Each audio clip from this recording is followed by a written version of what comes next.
Eu quero só alertar que a inteligência artificial, antes que haja qualquer contestação.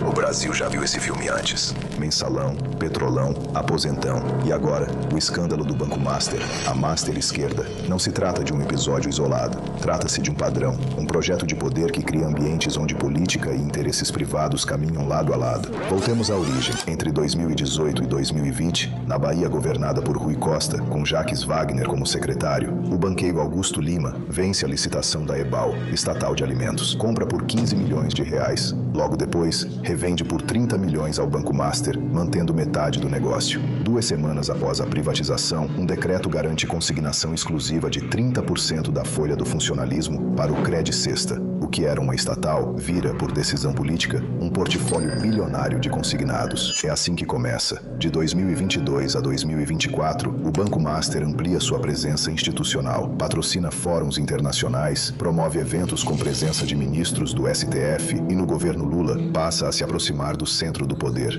Em 2023 e 2024, Ricardo Lewandowski, ex-ministro do STF, atua como consultor do banco por indicação de Jacques Wagner. No mesmo período, Daniel Vorcaro, dono do Master, vai ao Palácio do Planalto em dezembro de 2023, março de 2024 e abril de 2024, fora da agenda oficial. Em janeiro de 2024, o escritório da esposa do ministro Alexandre de Moraes firma contrato milionário com o banco para atuar junto a órgãos federais. Em março, surge proposta para incluir bancos privados como o Master no Minha Casa Minha Vida. Em abril, Lula inaugura a fábrica de insulina de Vorcaro em Minas Gerais. Em julho de 2024, técnicos da Caixa alertam sobre riscos nas operações do Master e são exonerados dias depois. Em dezembro de 2024, Guido Mantega, ex-ministro da Fazenda, organiza a reunião de Vorcaro com Lula no Planalto com a participação de nomes centrais da política econômica. Setembro de 2025, o BRB anuncia a compra bilionária do Master, mas o Banco Central rejeita a operação por risco excessivo. Novembro de 2025, o Banco Central liquida o Master. A Polícia Federal deflagra a operação. O caso chega ao STF e ao TCU. Surge a revelação do contrato do escritório ligado ao ministro Alexandre de Moraes. Vem à tona informações sobre vínculos empresariais envolvendo familiares do ministro Dias Toffoli em empreendimentos que tiveram participação ligada ao entorno do banco, como o Resort Itaiaia. Em dezembro de 2025, o ministro Toffoli avoca o inquérito e decreta sigilo. Janeiro de 2026, a investigação avança. Fevereiro de 2026, o ministro André Mendonça assume a relatoria do caso no STF. Essa é a linha do tempo, da Bahia ao Planalto, do crescimento político à liquidação. O escândalo do Banco Master é mais um capítulo do projeto de poder de Lula e do PT. O Brasil já sabe onde isso termina. Senhor presidente, isso é inteligência artificial, as imagens são ilustrativas e eu assino. Tá? Isso é uma linha do tempo. E é importante que a população tome conhecimento do tamanho da trama que está sobre os nossos olhos agora. E isso não é um acaso, senhor presidente. Isso é método. É um método repetido até a exaustão durante 14 anos, que resultou em 2014 e 2015 da maior crise econômica, a maior catástrofe econômica e moral que o país viveu desde 1948, quando começaram as medições econômicas a respeito do desempenho da nossa economia. Milhões de empregos suprimidos, centenas de milhares de empresas fechadas e aqueles que o PT dizia proteger foram os principais prejudicados, porque o PT se utiliza do método Robin Hood, as avessas, dá com a mão e tira com as duas. Pretende novamente se perpetuar no poder com os mesmos métodos, com os mesmos personagens. Nós já sabemos o resultado. Tivemos aqui no primeiro semestre, senhor presidente, do segundo semestre do ano passado, revelações estarrecedoras a respeito de como o PT se comporta contra aqueles que são os mais frágeis, são os aposentados brasileiros. E agora nós estamos vendo como se comporta o sistema financeiro brasileiro. Senhor presidente, doa quem doer. Quem tiver problema, quem tiver o que pagar, que pague. Aliás, eu acho que a primeira demonstração é essa. Nós já dissemos aqui de uma forma peremptória. Somos favoráveis, sim, a quebrar o sigilo das operações do banco, que está sendo acusado, inclusive, de ter conivência com o nosso governo. Então nós não temos nenhum problema, votaremos favoráveis. Esperamos que o líder do governo tenha a mesma disposição para corroborar o que afirma, já que ele afirma que há problemas ligados a pessoas do nosso governo. Então peço a Vossa Excelência e aos nossos pares que nos ouvem agora que saiamos do discurso e vamos para a prática. Saiamos da teoria e vamos agora para a efetividade. E vamos quebrar aqui o sigilo para que nós possamos verificar na prática quem de fato se locompletou com mais esse escândalo no governo do PT. Presidente, eu antes do começo dessa sessão me dirigi a Vossa Excelência exatamente para dizer que precisava falar. Porque na sessão de segunda-feira foi veiculada aqui pelo senador Rogério Marinho essa moda dos filmes feitos pela inteligência artificial. Numa tentativa, como aliás o senador repetiu há pouco, e por isso eu lhe pedi para falar, porque eu fui citado, numa tentativa de associar o escândalo do Banco Master a uma venda que foi feita de uma rede estatal de supermercado. Pasmem os senhores, os liberais da Bahia, aliados do senador Rogério Marinho, à época, PFL, criaram uma rede de supermercados estatal. Na verdade, à época, era a tentativa de quebrar uma rede de supermercados privado de um, não diria adversário, mas de um empresário sergipano, conhecido na Bahia, não é mais vivo, que não fazia o beijamão que era usual à época com o governador e o chefe do grupo político. Essa rede do supermercado, eu acho estranho, vou citar de novo, porque os liberais criaram uma rede de supermercados estatal. Essa rede de supermercados, para ganhar vantagens, criou um cartão, criado na época do governo oposição a nós, que foi o chamado cartão Credi Sexta. Para quê? Era um benefício para os funcionários públicos, porque poderiam comprar e pagar... Silêncio, 30... por favor. Como? Estou pedindo silêncio, por gentileza. E podiam pagar com 30 ou 45 dias. Essa anomalia em tempos modernos só foi corrigida quando, em 2016, 2017, nós tomamos a decisão de vender essa rede de supermercado.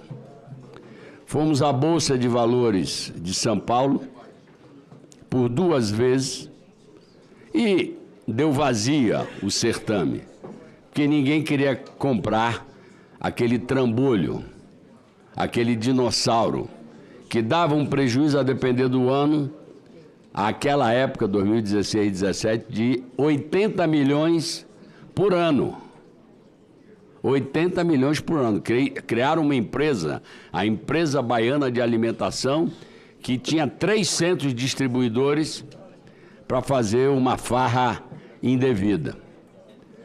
Na medida em que houve, nos 2 leilões desertos, nós, cumprindo a lei, fizemos uma chamada para a venda desse elefante branco. À época, o senhor Augusto Lima, já citado aqui inúmeras vezes, trouxe uma empresa, um fundo espanhol, para fazer a aquisição, porque viram a possibilidade, com aquele cartão Sexta, de poder ter um superávit em relação à situação anterior. A venda foi feita, e vou repetir, senhor presidente, não existia nem Banco Máxima, nem Banco Master. Foi uma negociação feita por um fundo espanhol com uma pessoa que era já vendedora de consignado para sindicatos no estado da Bahia, lá em Salvador. Aliás, isso está descrito nos jornais. Aliás, a Polícia Federal nem tangencia o governo do PT na Bahia.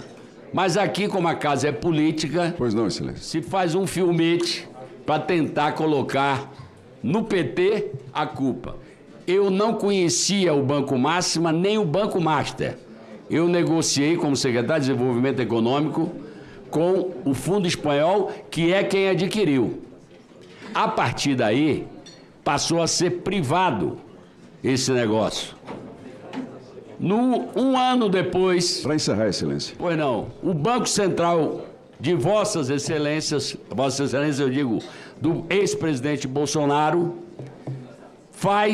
autoriza a conexão do Banco Máxima na época com esse grupo espanhol e, portanto, com o cartão sexto. Pois não, o Máxima depois vira Master e o trambique que foi feito nada tem a ver com o governo do PT.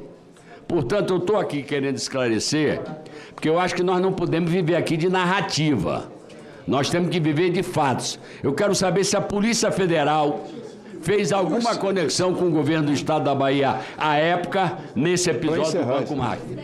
Então, senador Rogério Marinho, deixa eu lhe dizer, respeito muito, o meu trato é diferente. Mas o que Vossa Excelência botou naquele filmete e afirmou aqui, e eu sei que é uma estratégia de Vossas Excelências. É uma estratégia, porque Vossa Excelência falou, depois outros deputados do bloco voltaram a falar. Ontem foi pedido na CTFC uma fiscalização de uma empresa que já não existe mais. Então eu só quero aqui... Para encerrar, Excelência, por favor, o tempo já está encerrado. Pois não. É só para dizer, senador Rogério Marinho, que nós nos tratamos de uma forma diferenciada. A tentativa de Vossa Excelência de colocar no meu colo ou do governador do Estado da Bahia à época, sinceramente, é absolutamente leviana. Nós fizemos uma venda do trambolho criado pelo governo, que é aliado de Vossa Excelência, e fizemos isso muito bem feito. Dali para frente, o que foi feito, hoje esse cartão que pois não, Excelência disse que nasceu na Bahia, Jacques Wagner, por favor. Estados. Pois não, eu agradeço a Vossa Excelência, mas é só... Pois não. Presidente, é porque eu, em geral, me comporto nessa casa com a lianeza necessária. E eu acho que a forma como foi tratado o assunto está abaixo da linha da cintura. Muito obrigado, Excelência.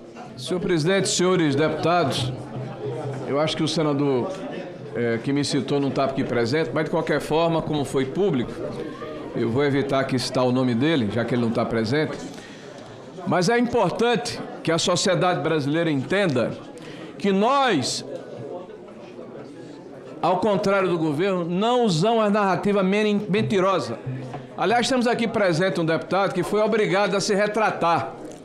Teve que fazer uma nota dizendo, eu menti, desculpe. Né? Eu menti, desculpe. E esse mesmo acabou de falar aqui há pouco tempo, pode ser que tenha que ser obrigado a retratar de novo, repetiu aqui que alguém foi procurado para pagar 5 milhões para não mentir.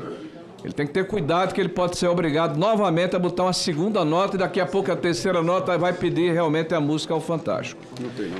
O que nós fizemos na reunião anterior, senhor presidente, foi mostrar uma linha do tempo, sem juízo de valor.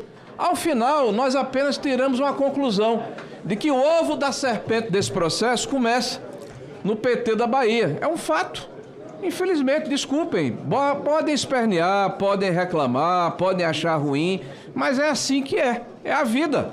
Até porque as digitais ficaram lá, estão indeléveis. Né? Nós vamos lembrar o seguinte, o senador que me citou aqui foi secretário de Desenvolvimento Econômico do governo da Bahia. Eu tenho um grande apreço por ele, mas foi quem conduziu esse processo de privatização. Quando o PT privatiza, a gente tem que pensar que alguma coisa é diferente. Acusou o governo anterior, liberal, segundo ele, de fazer uma estatal. E eles, olha que paradoxo, senhor presidente, o PT privatizou. Quando o PT faz um jogo como esse, alguma coisa de podre há no reino da Dinamarca. Essa privatização acontece, senhor presidente, no dia 11/4 de 2018. Ato contínuo, e essa privatização é de uma empresa, como muito bem foi colocado aqui, que vendia alimentos. Ato contínuo, há um decreto do governo da Bahia, no dia 27, que determina que 30% do salário dos servidores da Bahia poderiam ser auferidos a título de consignação. Transformou um negócio falido num negócio vultoso, maravilhoso, uma mina de ouro para um amigo do rei, que ganhou uma licitação. Este amigo do rei, o senhor Augusto Lima, Pegou esse negócio da China, chegou no final de 24, senhor presidente, notem bem, em 24 estados da federação, o câncer, a metástase do roubo e da corrupção se espalhou pelo Brasil a partir do PT da Bahia. 24 estados, 4 bilhões de reais era o fundo desse empreendimento. E este empreendimento se associa mais adiante com o senhor Daniel Vorcari e passa a ser praticamente 50% a partir de 2020 do banco do malfadado Master. E aqui nós acabamos de convocar o senhor Augusto Lima. Olha o desespero dele, senhor presidente. Acabamos de quebrar o sigilo do Credit Sexto. Olha o desespero dele, senhor presidente. Porque nós apertamos a ferida purulenta e o pus está eclodindo, está saindo. Quando eu falei, senhor presidente, através de imagens, eu disse aqui ao contrário daquele que foi obrigado a dizer que mentiu. São imagens para apenas ilustrar, são IA. Eu afirmei isso, a legislação me dá essa condição. Porque aconteceram 4 reuniões fora da agenda entre o presidente da República, o lobista contratado por R$1 milhão, o senhor Guido Mantega, a pedido do PT da Bahia pelo Banco Master, o senhor Galípolo, que hoje é o presidente do Banco Central, na época diretor de política monetária, que nada tinha a ver com o tema, e o senhor Rui Costa, que era, pasmem senhores, olha que coincidência, o governador que fez a licitação, que entregou o pote de ouro ao senhor Augusto Lima, este banqueiro que teve o sigilo e a convocação quebrada, agora, graças a Vossa Excelência e essa comissão. Senhores, as peças se encaixam nesse quebra-cabeça. Eles tentam desesperadamente, é o papel deles, tudo bem, faz parte. São disciplinados, são mandatados, estão irmanados no mesmo propósito, ou seja, aparelhar a máquina pública, malversação recurso público, dilapidar patrimônio público, tudo em nome de um partido político, porque tudo é permitido, pela preservação e continuidade do poder de um partido. Mesmo que para isso o povo brasileiro sofra, como vem sofrendo há quase 20 anos nas mãos do PT. Mas isso vai acabar. Vai acabar, porque isso vai ser exposto e agora em 2026 essa turma toda vai encontrar o beco, literalmente. Agradeço, senhor presidente.